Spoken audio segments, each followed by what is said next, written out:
હાલ સુરતના ટેક્સટાઇલ ઉદ્યોગમાં તેજીનો દોર ચાલી રહ્યો છે, પરંતુ સામે પ્રોડક્શન નથી થઈ રહ્યું અને તેનું કારણ છે કારીગરોની અછત।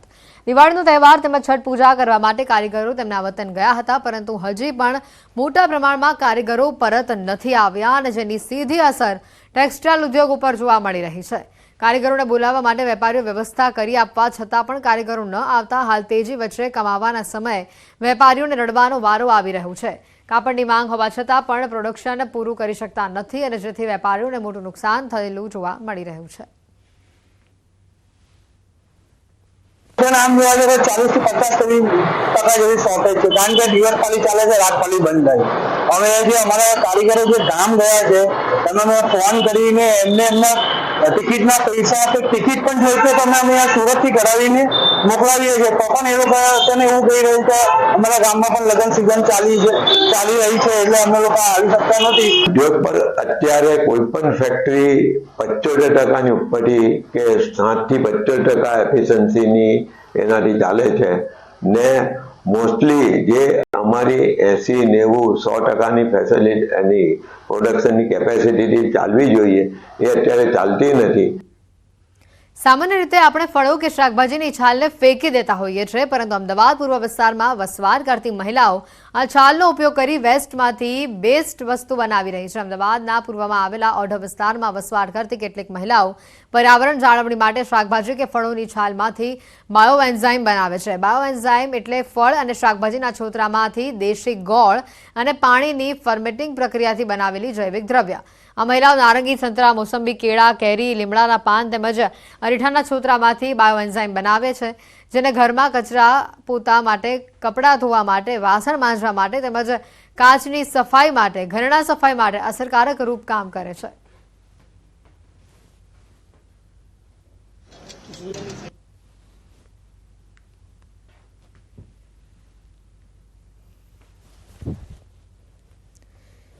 પાણીની ફર્મેન્ટિંગ પ્રક્રિયાથી બનાવેલા જૈવિક દ્રવ્યનો તેઓ અનેક જગ્યા પર ઉપયોગ કરે છે। ઘરમાં સાફ સફાઈ માટે પણ તેનો ઉપયોગ કરે છે। આ સાથે જ કચરા પોતા માટે, કપડાં ધોવા માટે, વાસણ ધોવા માટે પણ તેનો ઉપયોગ કરે છે। બન્યા પછી જે વસ્તુ તૈયાર થાય છે એ બહુ જ આ પ્લાસ્ટિકની બોટલનો જ યુઝ કરવો બનાવવા માટે, કારણ કે પેલું બોટલ લેવાની છે જે એર ટાઈટ હોય એટલે થોડી જગ્યા ખાલી રાખવાની હોય છે। એ જે ગેસની માપ છે 300 ગ્રામ મોસંબીના અથાણી। હવે આ સેન્ટ્રલ બોર્ડ ઓફ સેકન્ડરી એજ્યુકેશને સિંગલ ગર્લ ચાઇલ્ડ સ્કોલરશિપ યોજના માટે ઓનલાઈન અરજી પ્રક્રિયા શરૂ કરી છે। આ યોજના હેઠળ 2024 ધોરણ 10 થી પરીક્ષા પાસ કરીને ધોરણ 11માં અભ્યાસ કરતી વિદ્યાર્થીઓ નાણાકીય સહાય માટે અરજી કરી શકે છે। આ યોજના હેઠળ વિદ્યાર્થીઓને દર મહિને 500 રૂપિયા આપવામાં આવે છે। સ્કોલરશિપ માટે માત્ર એવી વિદ્યાર્થીનીઓ અરજી કરી શકે છે જે પરિવારની એકમાત્ર દીકરી હોય અને સીબીએસઈ સંલગ્ન શાળામાં તે અભ્યાસ કરતી હોય, સાથે જ ધોરણ 10માં ઓછામાં ઓછા 60% ગુણ તેણે મેળવ્યા હોય તેમજ માતા પિતાની આવક 8 લાખ કરતાં ઓછી હોવી જોઈએ। વિદ્યાર્થીનીઓ બોર્ડની સત્તાવાર વેબસાઇટની સ્કોલરશિપ લિંક ઉપર અરજી કરી શકશે। અરજી કરવાની છેલ્લી તારીખ 23 ડિસેમ્બર છે। વડોદરામાં વિશ્વામિત્રી પૂર નિવારણ સમિતિની બેઠક મળી અને જેમાં મનપા કમિશનર તેમજ મુખ્યમંત્રીના સલાહકાર રાઠોડ પણ બેઠકમાં ઉપસ્થિત રહ્યા હતા, જેમાં પૂર નિવારણને લઈને વિવિધ વિષયો પર ચર્ચા કરવામાં આવી। આજવા ડેમના ડાઉનસ્ટ્રીમમાં ડેમ જેવું વધારાનું એક સ્ટ્રક્ચર ઊભું કરવા માટે વિચારણા કરવામાં આવી।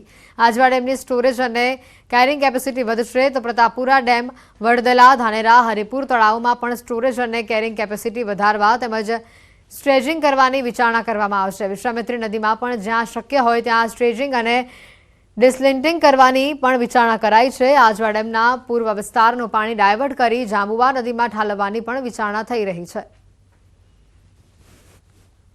આજવા ડેમ જે છે એમાં વધારાનું એક ડાઉનસ્ટ્રીમમાં એક વધારાનું ડેમ જેવું સ્ટ્રક્ચર ઊભું કરવું તાકી એની કેરિંગ કેપેસિટી અને એની જે સ્ટોરેજ કેપેસિટી છે એ વધે। સાથોસાથ પ્રતાપપુરા ડેમને પણ એ જ રીતે વડદલા, હરિપુર અને જે તળાવો છે ધાનેરા, એ તળાવોનો પણ ડ્રેજિંગ અથવા એમાં પણ વિચારી શકાય।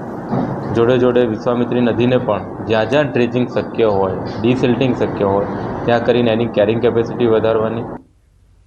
ખેડ બ્રહ્માના કોંગ્રેસ ધારાસભ્ય તુષાર ચૌધરીએ નળથી જળ યોજનામાં ભ્રષ્ટાચારના આક્ષેપ કર્યા છે। 268 કરોડના ખર્ચે નળથી જળ યોજના પૂર્ણ કરવામાં આવી છે, તેમ છતાં પણ ખેડબ્રહ્મા, પોશીના અને વિજયનગરના અનેક ગામડાઓમાં આ યોજના નથી પહોંચી, જેના કારણે કેટલાય ગામોમાં હજી લોકો પાણીથી વંચિત છે. અનેક રજૂઆતો અને પત્ર વ્યવહાર બાદ પણ અધિકારીઓ કામગીરી ન કરતા હોવાનો તુષાર ચૌધરીએ આરોપ લગાવ્યો છે. થાકીને મેં ભારત સરકારના ડ્રિંકિંગ વોટર અને વોટર સપ્લાય વિભાગને પણ મેં કાગળ લખ્યો હતો. ત્યાંથી બી મને તરત જવાબ મળી ગયો કે ભાઈ અમે તો પાણી પુરવઠા વિભાગને તમારો લેટર મોકલી આપ્યો છે અને સૂચના આપી છે, પણ એમાં પણ કોઈ કામગીરી થઈ ના હોવાને કારણે આખરે કંટાળીને મેં તકેદારી આયોગ એટલે કે વિજિલન્સ કમિશનરને પણ પત્ર લખ્યો છે કે આમાં મોટા પ્રમાણમાં ભ્રષ્ટાચાર થયો છે, એની તપાસ થવી જોઈએ અને ખરેખર લોકો તરસ્યા છે એને પીવાના પાણીનું પહોંચવું જોઈએ. દિગ્ગજ રેસલર બજરંગને મોટો ઝટકો.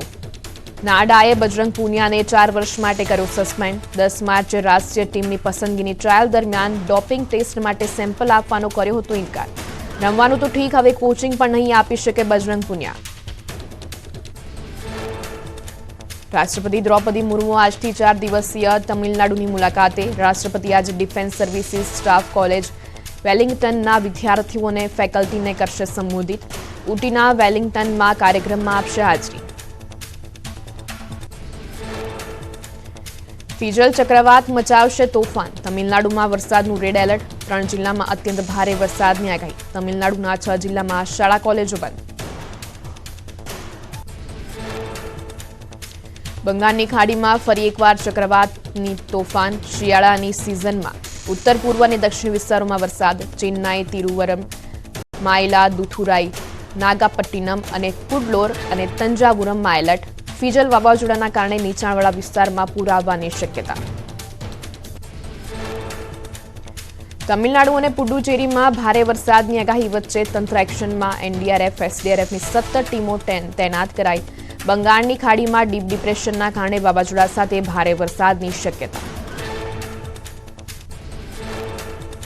ફિજલ વાવાઝોડાની તમિલનાડુમાં વર્તાઈ રહી છે અસર. નાગપટ્ટિનમમાં હવામાન વિભાગે જાહેર કર્યું વરસાદનું રેડ એલર્ટ. સવારથી અનેક વિસ્તારોમાં શરૂ થયો વરસાદ. ફિજલ વાવાઝોડું સક્રિય થતા તંત્ર એલર્ટ. તમિલનાડુના દરિયા કિનારાના વિસ્તારોમાં એલર્ટ. નાગપટ્ટિનમમાં દરિયામાં કરંટ. વાવાઝોડાની સ્થિતિને પહોંચી વળવા તંત્ર સજ્જ.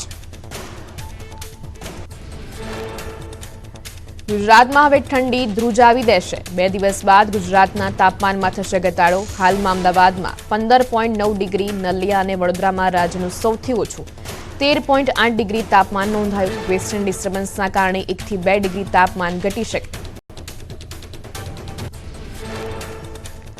ધીરે ધીરે વધી રહ્યું છે ઠંડીનું જોર. આવતીકાલથી અમદાવાદમાં ઠંડીનો પારો જશે 15 ડિગ્રીથી નીચે. હવામાન વિભાગના જણાવ્યા મુજબ હિમાલયના બર્ફીલા પવનની અસરના કારણે વધશે ઠંડીનું પ્રમાણ. દિલ્હીમાં યમુના નદીની દશા દયનીય. કેટલાય સમયથી યમુના નદીમાં છવાયેલી ઝેરી ફિલ્મનું સામ્રાજ્ય હજુ પણ યથાવત. રાજધાની દિલ્હીમાં જળ અને વાયુ પ્રદૂષણની સ્થિતિ અત્યંત ગંભીર. પશ્ચિમ બંગાળના મેદનીપુરમાં ધુમ્મસનું સામ્રાજ્ય. વહેલી સવારથી વાતાવરણમાં ગાઢ ધુમ્મસ છવાતા વિઝિબિલિટી ઘટી. કોલકાતા નેશનલ હાઈવે પર ગાઢ ધુમ્મસના કારણે વાહન ચાલકોને થઈ હાલાકી. ચેન્નઈમાં મેઘરાજાએ કરી તોફાની બેટિંગ. ભારે વરસાદ થતાં માઉન્ટ રોડ પર વરસાદી પાણી ભરાયા. રસ્તા પર ઘૂંટણસમા પાણી ભરાતા વાહન ચાલકોને ભોગવવી પડી હાલાકી. પુડુચેરીમાં ભારે વરસાદનું રેડ એલર્ટ. શહેરના ઘણા વિસ્તારોમાં ભારે પવન સાથે મેઘરાજાએ કરી સવારી. આસામ, મેઘાલય, નાગાલેન્ડ, મણિપુર, મિઝોરમ અને ત્રિપુરામાં પણ થઈ શકે હળવો વરસાદ. અમદાવાદમાં બેફામ ડ્રાઇવિંગ કરતા વાહન ચાલકો વિરુદ્ધ ટ્રાફિક પોલીસની સ્પેશિયલ ડ્રાઇવ. શહેરના અલગ અલગ વિસ્તારોમાં ટ્રાફિક પોલીસે વાહન ચેકિંગ કર્યું. રાત્રિ દરમિયાન ચલાવેલી ટ્રાફિક ડ્રાઇવમાં 1535 વાહનો ચેક કરાયા. અમદાવાદમાં ગુનેગારોની ખેર નથી. શહેરમાં ગુનાખોરીને ડામવા પોલીસ સજ્જ. વધતા ગુનાઓમાં કાબૂમાં લેવા માટે પોલીસે ટાસ્ક ફોર્સની કરી રચના. દરેક પોલીસકર્મીને સુરક્ષા એપનો ઉપયોગ કરવા અપાયા સૂચના. સુરત શહેરમાં ગુનાખોરી રોકવા પોલીસ સેક્શનમાં ગંભીર ગુનાના આરોપીઓ સામે ગુજસી ટોક હેઠળ કાર્યવાહી કરાશે. ચાલુ વર્ષે 600 લોકો સામે પાસા હેઠળ કરાઈ કાર્યવાહી. ચાલુ વર્ષે મિલકત સંબંધી સહિતના ગુનાઓમાં 25% ઘટાડો. પોક્સો કેસમાં બારડોલી કોર્ટનો ઐતિહાસિક ચુકાદો. 6 વર્ષની માસૂમને પીંખનારા દુષ્કર્મીને 35 વર્ષની કેદની સજા. કોર્ટે કહ્યું, બાળકી પર અત્યાચાર કરનાર માટે નરમાશ ન્યાય વિરુદ્ધ.